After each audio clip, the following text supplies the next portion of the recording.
আসসালামু আলাইকুম BD sports টিভিতে আপনাকে স্বাগতম। বিপিএল এর 20তম ম্যাচে রংপুর রাইডার্সের বিপক্ষে মাঠে নামে খুলনা টাইগার্স। 70 রানে 3 উইকেটের পতনের পর দুই পাকিস্তানি খুশদিল শাহ আর ইফতেখার আহমেদ গড়লেন 17 রানের জুটি, যে জুটিতে অবদান খুশদিলের।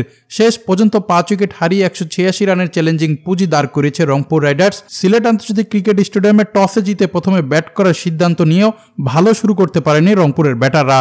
8 বলে 13 রান করে স্টিভেন টেইলরকে বোল্ড করেন আবু হায়দার রনি। 11 বলে 7 রান করে সাইফ হাসান বোল্ড হন হাসান মাহমুদের বলে। এতে প্রথম 6 ওভারে পাওয়ার প্লেতে 2 উইকেট হারিয়ে 39 রান তোলে রংপুর রাইডার্স। চতুর্থ উইকেটে মারকুটে এক জুটি গড়লেন দুই পাকিস্তানি খুশদিল শাহ আর ইফতেখার আহমেদ। 15তম ওভারে প্রথম 4 বলে নাসুম আহমেদকে 4 ছক্কা হাঁকিয়ে খুশদিল শাহ 22 বলে 50 পূর্ণ করেন। শেষ পর্যন্ত ইনিংসের 1 বল বাকি থাকতে ইফতেখারকে ফিরিয়ে 57 বলে 113 রানের জুটিটি ভাঙেন হাসান মাহমুদ।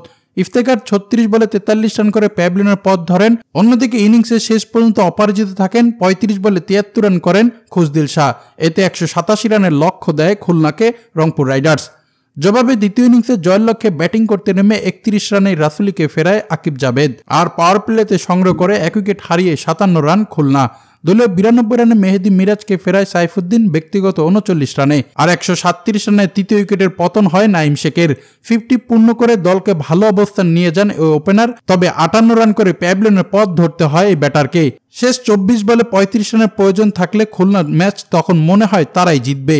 শেষ 6 বলে যখন 12 রানের দরকার তখন সাইফুদ্দিন বোলিং এসে পুরো ম্যাচটি ঘুরে দেন রংপুরের পক্ষে। তাই তো ম্যাচ জিতে রংপুর রাইডার্স উচ্ছ্বাসিত।